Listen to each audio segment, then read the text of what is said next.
Awewe nu males pati.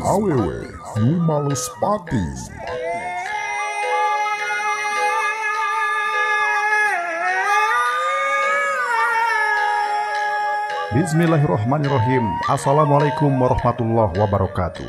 Sampurasun wargi-wargi sadaya. Urang tepang dangu deui dina pederan acara dongeng Sunda Kang Gilang. Sri panggung gelis di hiji sandiwara Sunda, loba dipikasiri ku sasama pamain. Hiji waktu leungit secara misterius, kusabab di gedong sandiwara aya jurig nyiliwuri. Timbul sangkaan ieu Sri panggung aya nu maehan ku jalma siri. Tapi aya sangkaan sejen, manehna dipaehan ku mata-mata sabab ieu Sri panggung anak terena Miss Cici. Tokoh sandiwara sohor tapi kabaud karena perjuangan para kemerdekaan Republik Indonesia. Kejadian tahun 1820-an. Kal sugri pamirsa, urang sami-sami pedar. Hiji cerita dongeng Sunda Kang Gilang, karya Aan Merdeka Permana, dina judul Awewe Nu Males Pati. Wilujeng ngadangukeun Waluya Dongeng Sunda.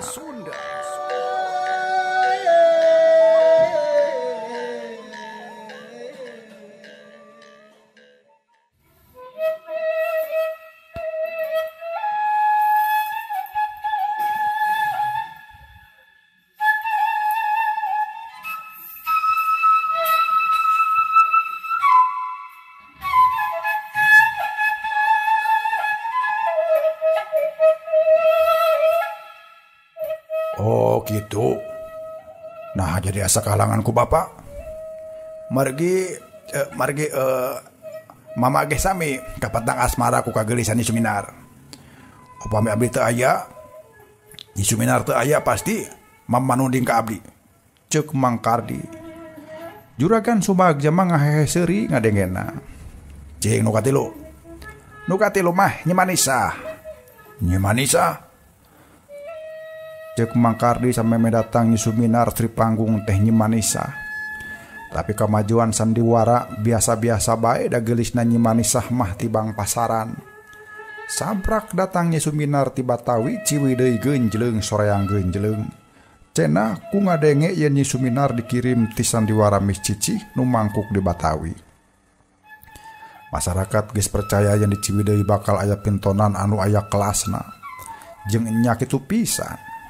Saprak nu jadi Sri panggung teh diganti ku nyi suminar sandiwara di Ciwidey jadi maju. Saban peuting nu lalajot teu oleh alit-alitan, masyarakat soreang ke lalajot sandiwara teh ka Ciwidey utamana mah malam Minggu.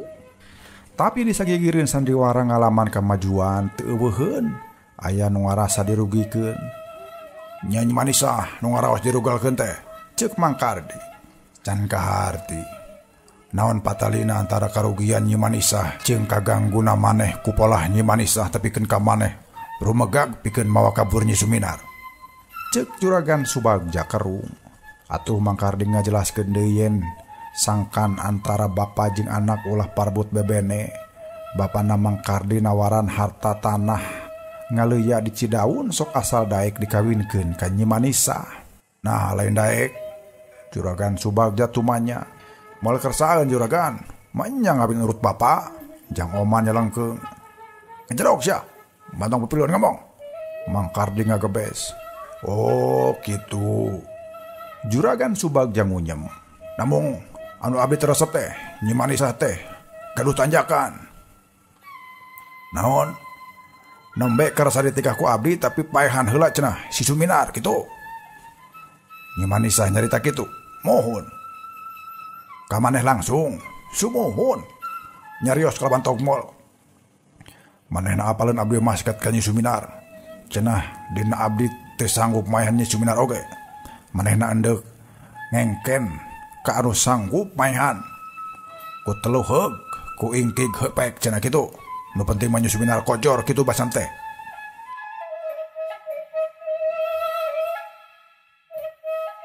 Maneh bet kakara nyarita ayeuna. Rumaos, satarina mah moal buka Rusia. Namung dabongan kalah abdi nu katudingan, ceuk Mang Kardi. Cek, mantau. Kumaha juragan? Maneh gawat keluar ti dieu? Ceuk Juragan Subagja. Abdi duaan, bebas juragan. Cantang tuh. Ngan di mana ku kaula diteangan heug marane eueuh. Ku kaula bakal dibewarakeun salaku pakaburan. Ceuk Juragan Subagja. Ku kadenge kitu ge kudua anana geus katembong baru ngaheun pisan. Make jeung silih gabruk sagala rupa bari rembay Cimata. Da kamarana ye? Ceuk upah sapei basa mireungeuh Mang Kardi jeung Oman kaluar ti kamar bari silih tangkel. Keun antep, ceuk Juragan Subagja. Namung juragan, pan sidik. Si Kardi mah tos nyalingkuhkeun artos amanah. Ceuk upah sapei. Eta mah kaasupna delik aduan. Satungtung nu dirugikeun teu nungtut naon. Si Kadir teu bisa dicangkalak. Sok we bejaan Lurah Ciwidey, ceuk Juragan Subagja.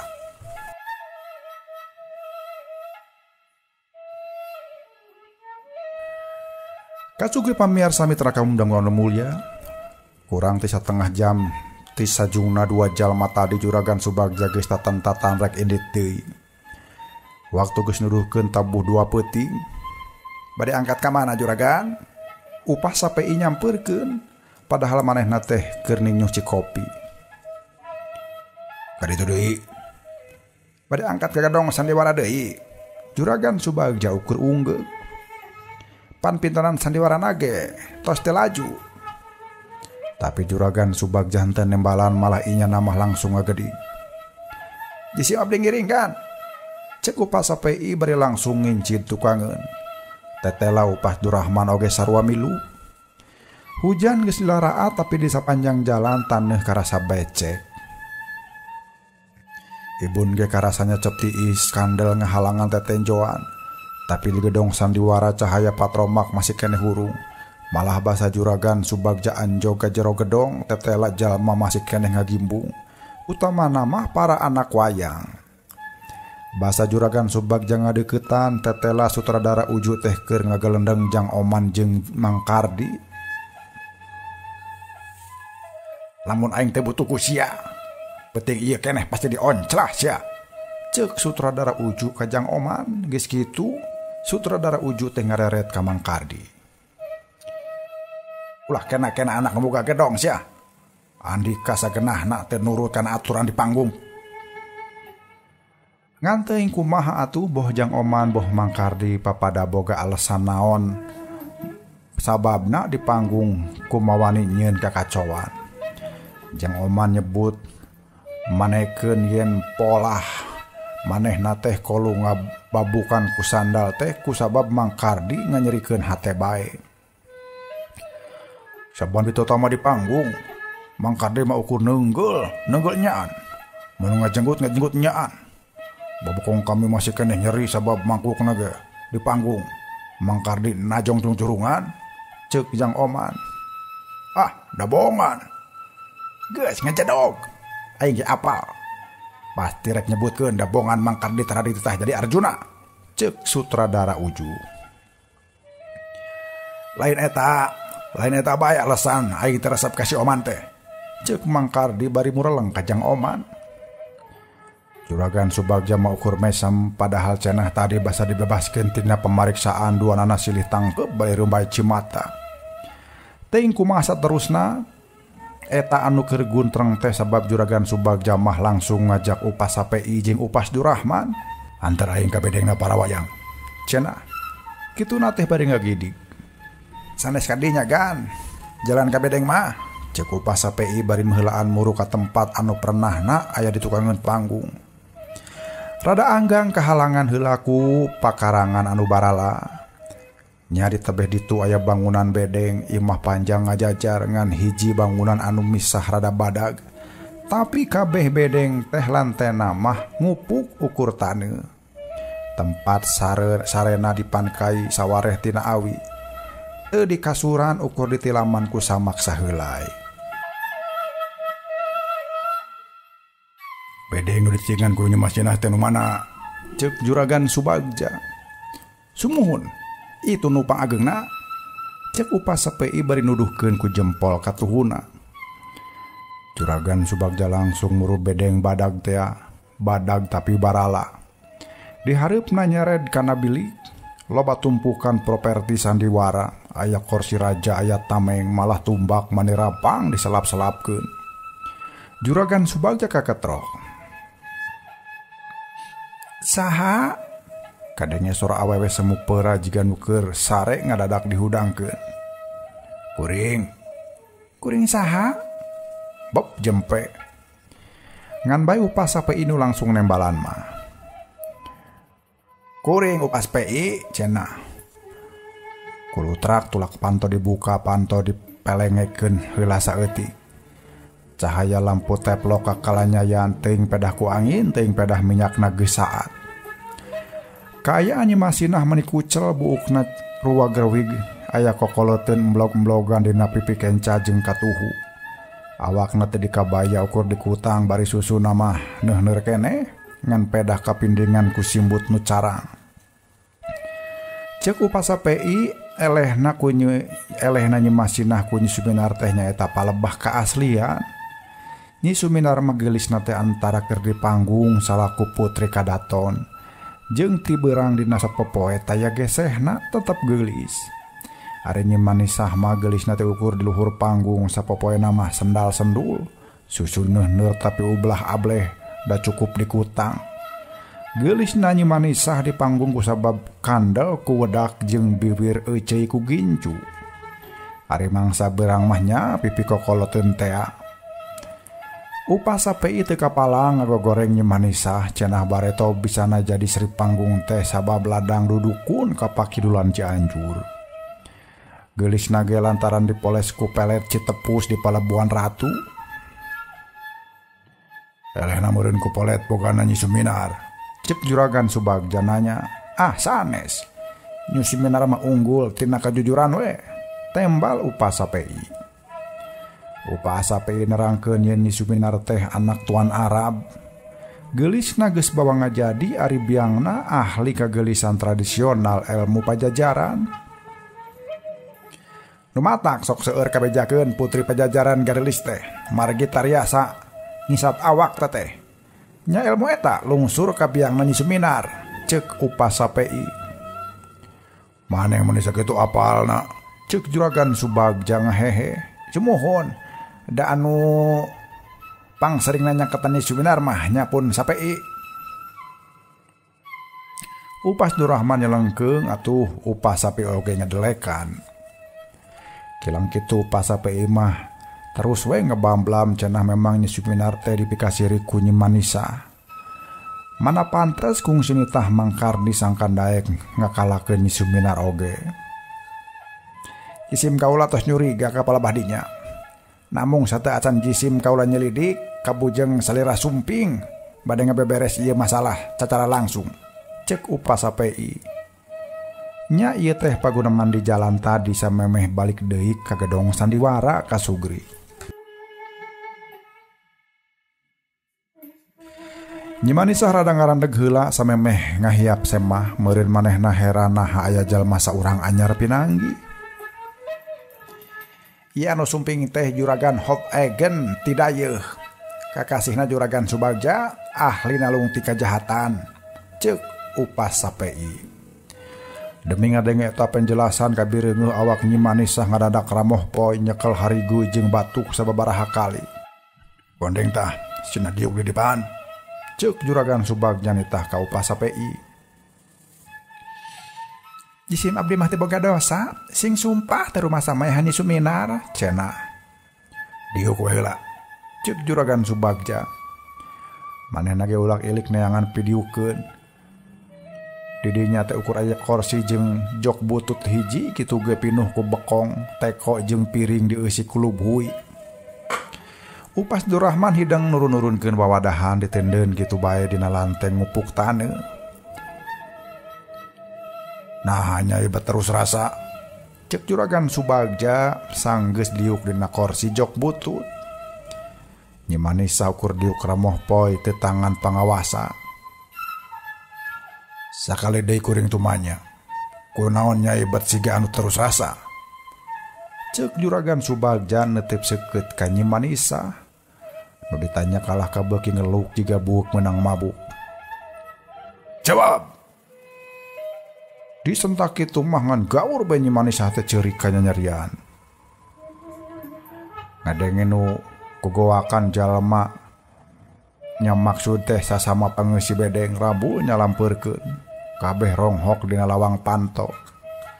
Minggir teratur, jangan boleh masuk ya. Upas Durrahman nyentak bari ngomong-ngomong popongkol. Nya kunaon Nyi Manisa? Buah gering teh kanceuh. Lain bawa ka mantri suntik atuh, ceuk tetangga bedeng. Wah. Tong sagala hayang nyaho. Nyi Manisa teh ka baul Rajapati. Cek upas Durrahman nyanyahoanan mere penjelasan. Sabot kitu di jero bedeng upas PI hese capek ngolo Nyi Manisa sangkan ulah haban ka nyanyerian. Mantong awewe wae. Tuh. Ngobrol teh moal pugu wae kieu mah.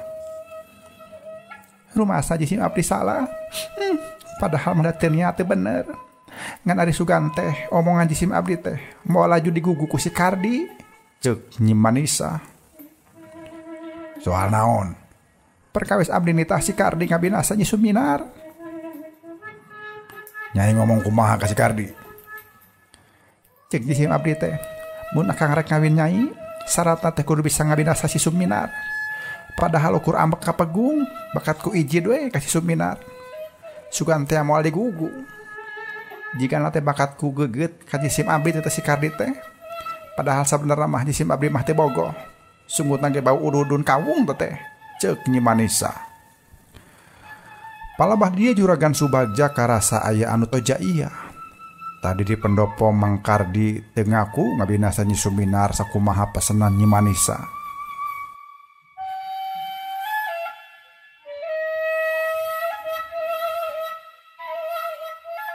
Abdi teh teu bogoh ka Nyi Manisa, kusabab manehna ngasongkeun syarat daek dikawin mun Nyi Suminar dibinasa.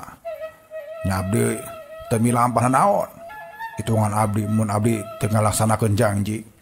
Nyi Manisa moal daek kawin ka abdi. Nya eta nu dipiharep, ceuk Mang Kardi tadi di pendopo. Juragan Subagja pamusunganna ngagero upas Durrahman. Siap Juragan. Bade naon? Cangkalak deui si Kardi. Bawa deui ke pendopo. Kerem. Siap Juragan.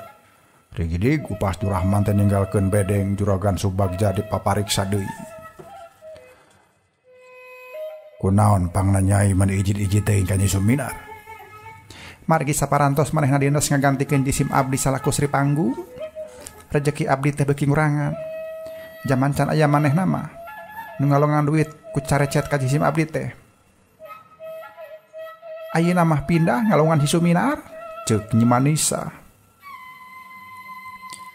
Nah, kapalan duit hasil ngalungan mah tadi kekeuweuk ku sorangan, pasti dibagikeun ka sakumna anak wayang. Ceuk upas PI anu apal perkara rezeki pamain tina hasil alungan. Alungan teh muntuk zaman ayeuna mah katelahna saweran meureun ka Sugri. Lalajo lamun ngarasa resep ngarasa simpati kanu keur minton di panggung teh sok ngalungkeun duit anu dibuntel ku carecet atawa sapu tangan. Menyekel peran bodor sok di alungan lamun ngabodorna pikas rieun. Tapi lolobana mah ngalungan teh ka Sri Panggung. Basa diomongan ku upas PI yang duit tina hasil alungan teh sok dibagi rata, Nyi Manisa tetep teh sugema. Sabab hiji ka Agul mah, lamun ngalunganana alatan resep ka urang mah lain resep ka batur. Cenah. Piraning kitu. Nyai tapi ka ijid di kabina-bina ka Nyi Suminar. Ceuk upas PI heran. Sagala rupa we. Lain ku hiji lain ku dua masalah. Kumaha terek nyeri hate. Jisim Abdi mah lidig digoromel si mama. Kolot nasi Kadir. Tapi seumur-umur teh diimahan sina nyirekam we di bedeng anu bau hapeu. Tapi nah hari ka Suminar meni langsung dipangnyawakeun imah. Si Suminar ukur kasebutna awewe terhormat anu datang ti Batawi. Padahal mah telembuk ungkluk teteh. Moal samata-mata langsung diimahan lamun di Suminar teu diberehan. Nya lamun teu berehan bura bere mah. Bet kakuring bae anu dumeh dicicingkeun di bedeng leuwih badag.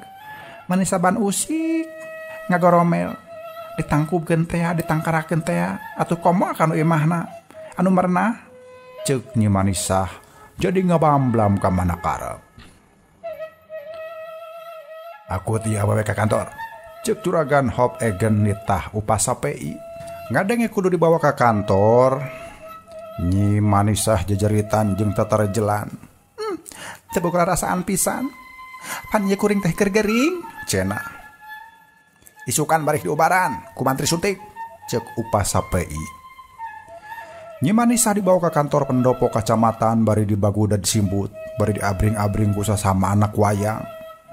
Maranehna hayang nyaho perkara naon anu tumiba ka Nyi Manisah. Atuh sapeusing eta mah kabeh eueuh nu sare komo para upas mah.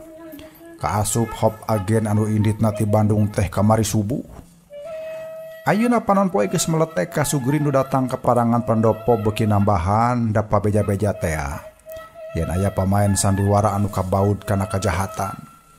Tapi kabeh oge ukur cenah jeung cenah da teu nampa beja anu jelas. Pakarangan dijaga ku upas nu dibantuan ku rahayat anu tugas jadi keamanan desa. Di rohangan khusus di pendopo kecamatan Mangkardi geus nyampak. Kebiasaan Juragan Subagja dina mariksa sababaraha sakitan anu kabaud kana hiji masalah anu sarua. Tara ditanya saurang-saurang di tempat jeung waktu nu beda, tapi dibarengkeun sina ngadu pamanggih jeung penjelasan. Bisa jadi maranehna bakal patelak jeung silih angles, tapi engke cenah bakal kanyahoan mana anu jujur jeung mana anu bohong. Kunaon Juragan abdi teh beuti cangkalak deui tuh. Padahal mangita di teras dianggap beres. Cek Mangkardi ngalengis. Andika ditahan deui sabab aya beja anyar anu jolna ti Nyi Manisah. Cek Juragan Subagja. Nyai, ari manehnya ngomong naon atuh? Cempe. Keun kaula nu mariksa mah.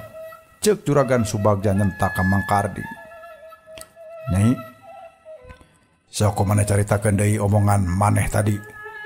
Di bedeng perkawis si Suminar jadi telembuk Juragan. Lain maneh tadi di bedeng cacarita yen kungsi nita si Karding ngabinasan Nyi Suminar. Cek Juragan Subagja.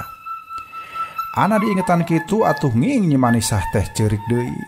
Kaduhung abdi nita kaduhung ari panyana teh moal diguguk Kang Kardi. Cek Nyi Manisah.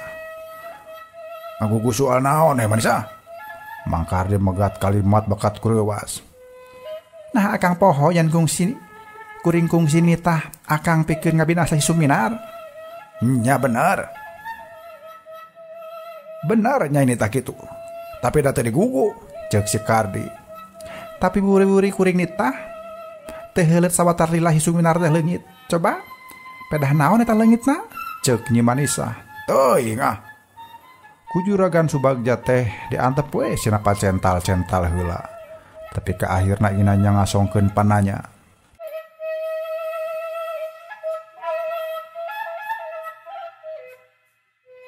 Manehnya ibu ka keyakinan ti mana? Yen Nyi Suminar geus palastra ku pola si Kadir ieu. Cenah. Nya disim abdi mah yakin. Sia ngarasa yakin. Oh, sia teh ngarasa yakin gitu. Yan akang anu maehanana.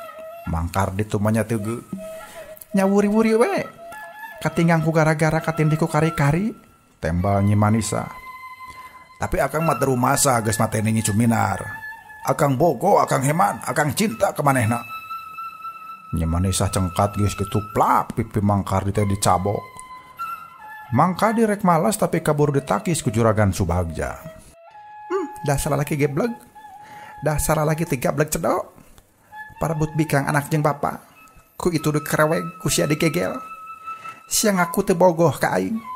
Tapi sababaraha kali ngareweg ka aing sia teh. Sasaat papa heula jeung bapa sia. Ceuk Nyi Manisah kagok wirang. Sarea jadi walirang, lain walirang ubar budug ka Sugri. Jempe. Juragan Subagja nyentak tarik bari ngagebrag meja tapi ka asbak ngancul ka luhur. Dua anak ngaharep-harep bakat ku soa ka Sugri. Nyai, sia yakin yen Nyi Suminar geus taya di kieuna. Cek Juragan Subagja. Yakin? Di mana eta keyakinan teh? Margi si Suminar teh weleh ngajung jurigan bae. Tembal Nyi Manisah bari nerangkeun sababaraha kajadian. Yen saprak Nyi Suminar leungit jebul jurig awewe. 2 kali jisim abdi teh didatangan ku jurigna. Anu rupa-anana persis si Suminar ngan pedah mamake pangsi hideung jiga tukang mengpo ieu mah. Ceuk Nyi Manisah. Pan kamari ieu jurigna milu tari kupu-kupu di panggung. Sararea ge apal eta jurig teh jurig Ki Suminar. Omong Nyi Manisah deui. Kituna teh bari melong ka Mang Kardi. Maneh Kardi, yakin teu Nyi Suminar teh geus palastra? Juragan Subagja ngareret. Abdi yakin, pasti Nyi Suminar teh parantos ngatunkeun. Da anu ningal dari wana teh sanes jidua. Namung sanes abdi anu ngabinasana. Salira salaku patugas hukum anu leubeut pengalaman kedah tiasa nalungtik anu salarosna. Mun keukeuh nuding ka abdi, mangga pilari bukti-buktina. Kadeng, montong mapagahan aing. Juragan Subagja ngagebes. Ngan sabot Juragan Subagja rek cacarita deui pantorohangan aya nu ngetrok. Saha? Jisim abdi pun sapei. Rek naon? Bade laporan. Di Rancabali aya Rajapati sadua-dua. Asup. Upah sapei mukakeun panto sup ka jero. Nah tadi urus ku Menteri Polisi. Margi sapertos aya patalina sareng anu nuju di paluruh ku salira nun. Juragan Mantri parantos nampi laporan singkat ti Upas Rancabali nu nembe sumping. Cek Upas sapei. Nya alus atuh. Ari laporan geus ditampung mah. Saha nu jadi korban Rajapati sadua-dua teh? Cek Juragan Subagja. Tuan Frederik van Houten. Saha teh? Belanda Juragan. Ku gadeng ngaran oge aing nyangka eta ge Walanda deuleu. Asisten administrasi pabrik enteh Rancabali Juragan. Tah kitu atuh reces. Hiji deui saha? Tapi sampe meh bebeja upah sapei teu heula ka Mang Kardi. Saha? Itu ramana Mang Kardi. Hah? Bapak aing aya ruwaihan? Mang Kardi nyaritana sabu nyentak bakat kuruwas. Ngan teu kungsi kudu pruk awakna labuh kapiuhan. Kalsugri pamirsa, urang cekapkeun dugi ka dieu pedaran dongeng Sunda Kang Gilang karya Aan Merdeka Permana dina judul Awewe Nu Malespati. Urang tepang dangu daya enjing. Tong hilap subscribe, like, sareng diantos silaturahmina di kolom komentar. Wilujeng kantun Waluya Dongeng Sunda.